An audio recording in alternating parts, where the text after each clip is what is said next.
animal abuse caught on camera. The Pennsylvania Game Commission, state police, all investigating. The video has spread on social media. It shows two men assaulting a disabled deer. The troubling video surfaced Saturday night, just as the first day of firearm deer hunting season wrapped. Two people are seen kicking and stepping on an injured deer and pulling at its antlers. They are also laughing. Chip Brunst is with the Game Commission and says they have an idea of who the people in the video are. The Game Commission posted to their Facebook page calling the videos reprehensible. Hunting groups across Pennsylvania have reacted similarly. Bob Chase is vice president of the Hunting and Fishing Addicts Group. When I see something like that, it's not who we are as hunters. Okay, we are here with Brian McLaughlin, here with Nolan Duncan, our editor, and then one of our Predator team members, Adam Hurley, over there in Bloomsburg, Pennsylvania. Adam, how you doing? Good. How are you doing, Brian?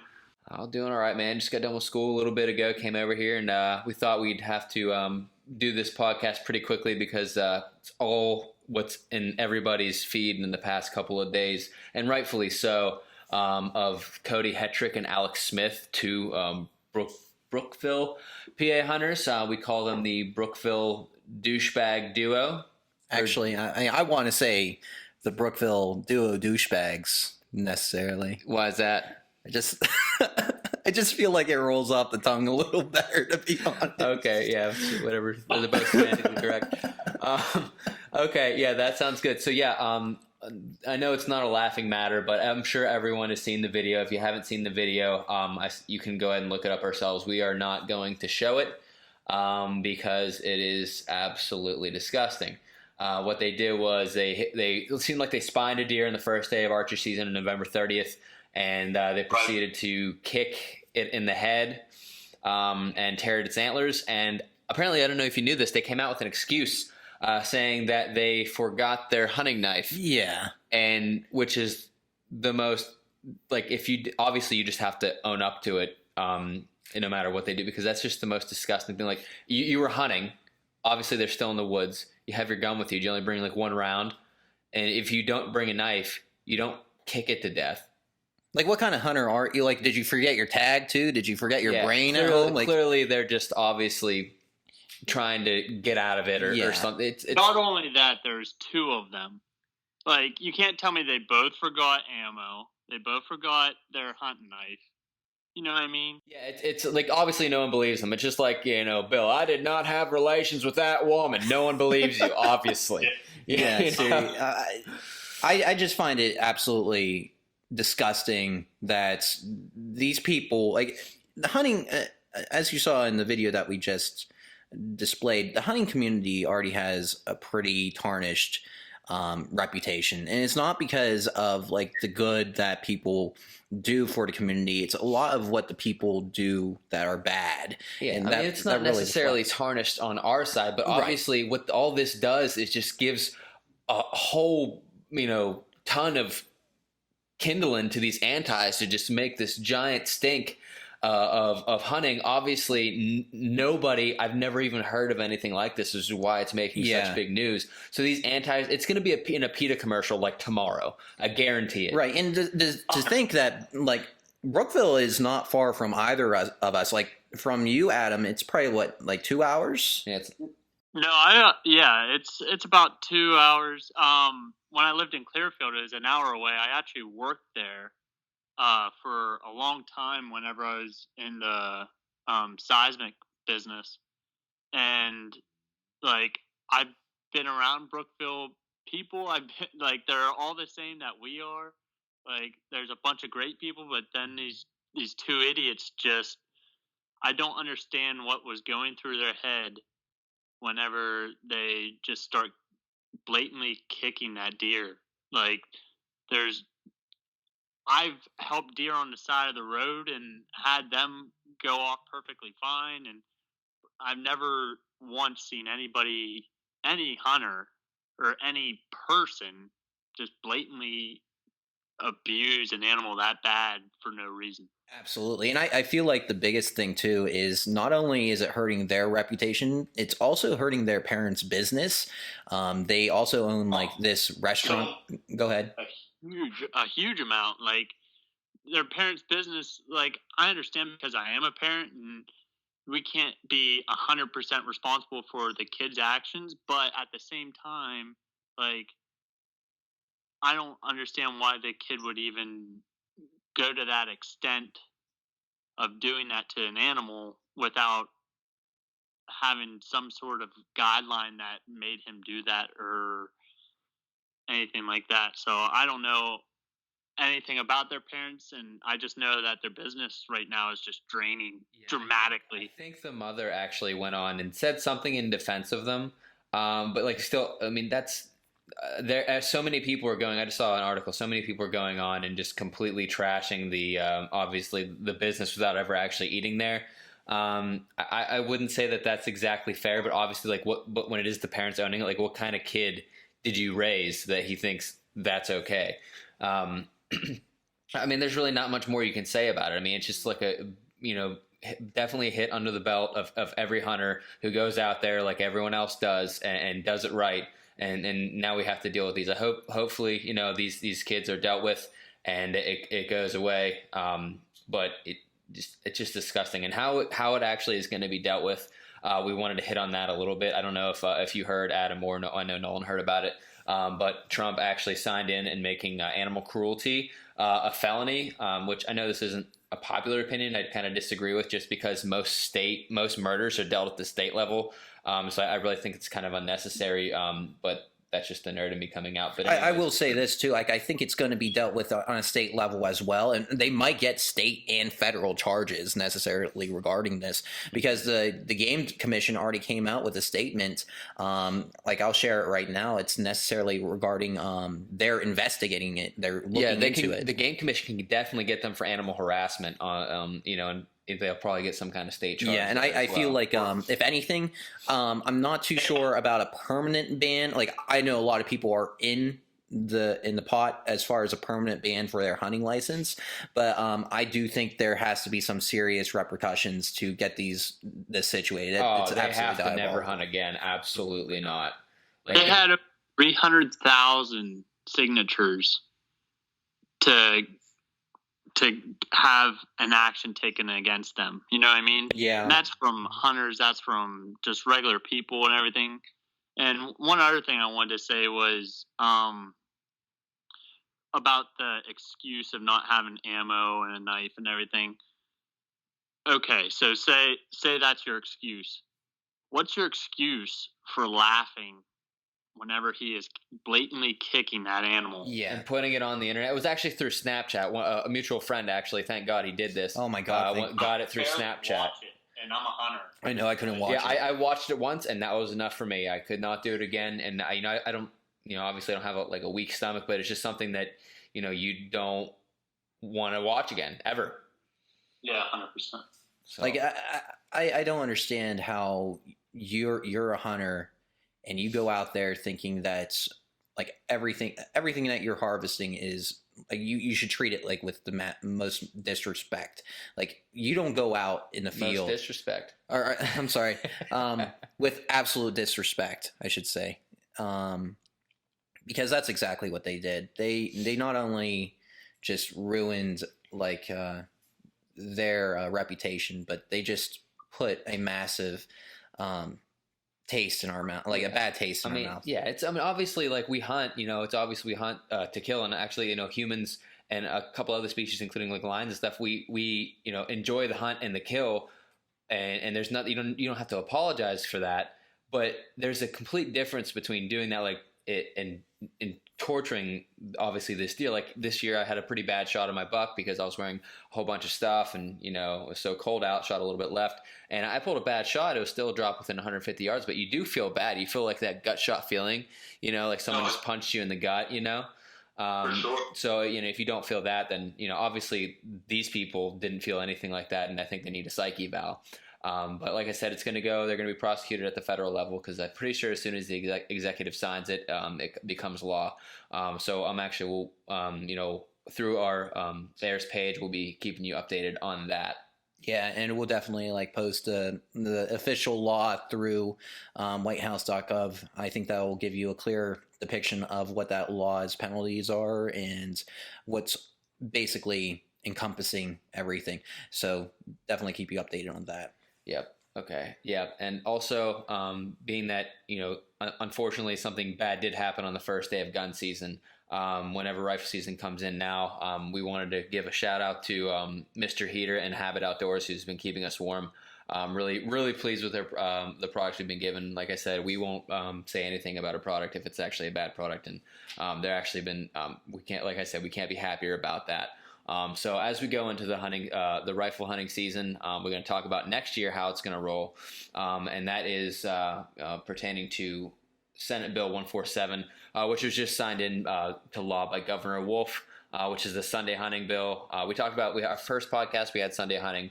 We had some people who agreed with us and people who didn't agree. I think most of us are I mean, if not all of us, are for Sunday hunting, just because we understand we have busy lives. But regardless, however you want to make an argument for or against, it is coming into law next year.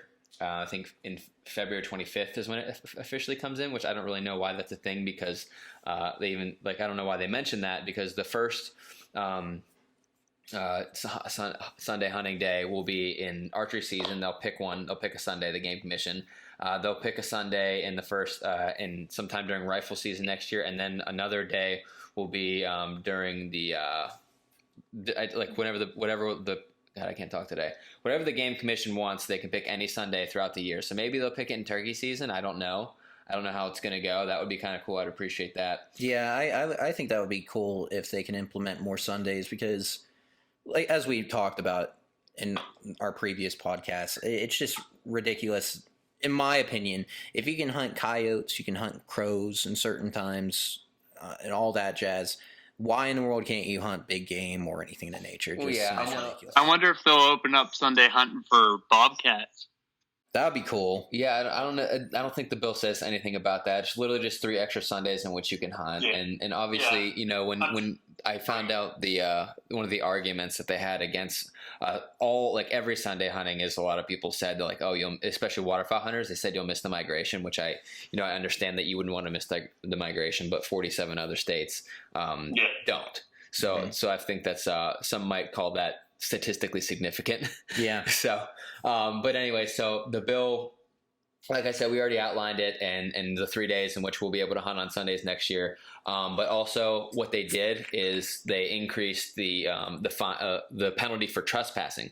So now the Game Commission is actually going to be able to prosecute. Well, actually, not prosecute, obviously, but they'll be able to deal with trespassing instead. Because previously, if you had someone trespassing, Game Commission, unless they saw some kind of game violation, they could actually go and do something to you. But for trespassing, they actually had to give that off to the normal police department, and nothing came of it. Now, trespassing is going to be increased to a primary offense, in which a law enforcement officer, including the Game Commission, can arrest you or give you a fine on the spot. So there's going to be a difference in that. So just be looking out for that. Just make sure you know where your property boundaries are in the future. And then we'll get to purple paint here in a little bit, which is something we're going to that is another option for trespassing. And so when people want to post their land, we're going to get that to in a bit. Get to that in a bit. Adam and Nolan, what do you think about the increase in trespassing? Whatever I'm trying to say. Yeah, the change in trespassing laws. Sorry, I don't really have an opinion, because I know for sure that I'm not going to go into property that isn't necessarily approved private land or on just official game land. Mm-hmm. I do feel that purple is probably an awful color to use, because I don't know what the grade or the tier of what kind of shade of purple it is, but purple can be a dark color. If you're coming out in the morning and you accidentally go into someone's property, then that's not really a fair. Yeah, that's what I was saying. Make sure you know your boundaries, but I think it would be very easy. Obviously, a property owner should understand, but there are people who obviously are very, they do spend a lot of money for their property. Which I think maybe I don't think the purple paint's hive is. but I think it'd be a good idea if it was. Yeah, it would be an excellent idea. I mean, I wouldn't be against it if it were high visibility, but like, Oh man, I would. That'd drive me nuts. Why?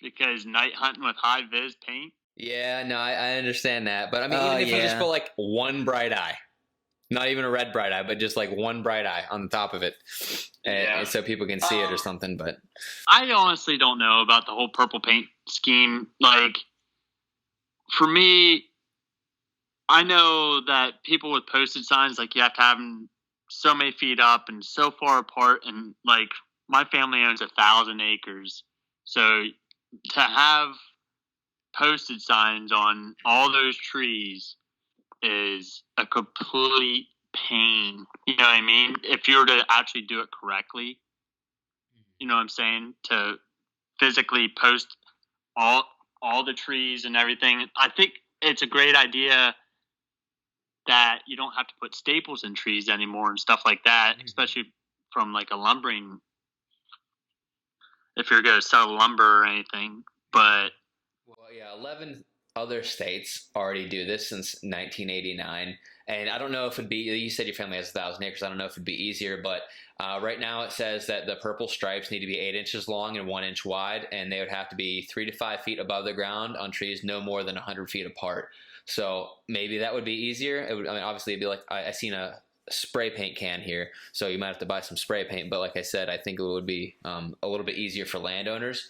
And then like there'd be no question. Everyone's going to know that purple is like you could go to jail or you're definitely getting a fine if you do that. So yeah, I think it might be a good thing. I wonder why they passed on white though. Are other colors necessarily? Do they mean anything? As far as I think that logging, if you're doing logging, and white has other uses on trees, because I've seen white on trees, and obviously I wouldn't think it to be trespass. And I think they adopted. They didn't create this purple paint law. They adopted it, like I said. So I think they're just going off of what these 11 other states have done. Okay. there's a different colors, because I've seen red on trees. I've seen orange on trees. So. Okay. So I mean that's basically my sentiment on the thing. Like I really don't care either way. I just know or I just feel like it's going to take a while for people to transition to actually doing it. But right, I mean, it's just another option. They don't have to. They can still obviously go with the posted signs. But regardless, I think what I wanted to get to is, it's be one of our last points. I think this bill was passed to kind of like ease in Sunday hunting. I think the ultimate goal is actually to have Sunday hunting in Pennsylvania, because like I said, 47 other states already have it. So I think it's going to be, obviously a lot of people, especially in like the I Hunt PA and Hunting Pennsylvania closed groups where like all the discussions happen, a lot of people are resistant to change. So I think if we go through a year, maybe a few years of this 3-day hunting, and it happens to be a success, I think they're actually going to try. I would look for legislation in the future to actually legalize it throughout the state. What do y'all think? yeah, absolutely. I would be all for it, to be completely honest. Mm-hmm. I agree with it 100%. I think that to get kids out and involved in the outdoors, that's something that we have to adopt and we have to take into consideration, is because there's still guys out there with families that work Fridays and Saturdays. You know what I mean? Sundays, sometimes their only day off. Yeah. And if they want to take their kid hunting, then that's a perfect opportunity. Yeah, I mean, I would even be for legislation that, like, especially youth hunters, if you're like taking a kid out, that Sundays are like only for youth. That would be awesome too. Yeah, I agree with that. Yeah. Because that's, obviously that's why we're here, to get new people in. I mean, obviously that wouldn't apply to all our mentees, because a lot of our mentees are actually adults who want to get into hunting, and just obviously you hear people saying, "Oh, I would get into hunting, but I never had anyone to show me, or I don't have anywhere to go." That's why I'm for every Sunday, like adults and kids. But I'm for anything that would try to mold the next generation, because that would be obviously in our that's why we're here. So right. Yeah. Well, I think that's basically all we got for today. Yeah, we covered the Brookville duo douchebags. Did I say that right this time? Yeah, you got it. Okay. Yeah. Yep. And then Brookville, that's going to be That's going to be just pasted right onto the title. You want to make the title? Yeah. We're okay. All right. Yeah. And then we went over the they're going to be hopefully federally charged, and we'll see how that goes. The Game Commission is going to get them at the state level, so that's cool. And we also covered Senate Bill 147 is passing a law for Sunday hunting and increased trespassing. Sounds so good. that's a wrap. Adam, I appreciate you coming on. We got you on Skype here, and hopefully, we can hear you good and everything like that. Yeah. We'll be able to do it in the future. Hopefully we can actually see you soon. But for the time being, this is a really cool process that we have going on where we can remotely Skype you in. So we'll see if we can do more of these in the very foreseeable future. But all I have to say, guys, definitely subscribe to the channel, like us on Facebook, subscribe. I already said that. Yeah. Make sure you follow us on Instagram and all that jazz. But more importantly, give us your feedback below because we really appreciate it. We want to see if there are any topics that you feel that are also necessary for any podcast. We absolutely love doing this. We have all the equipment and everything, and the sky's the limit with Heirs. It's only growing and growing ever more. But that's it for me, buddy. I don't think I have anything else for you guys. Yep, we're good. That's it. Signing off. This is episode 4 of Heirs Podcast.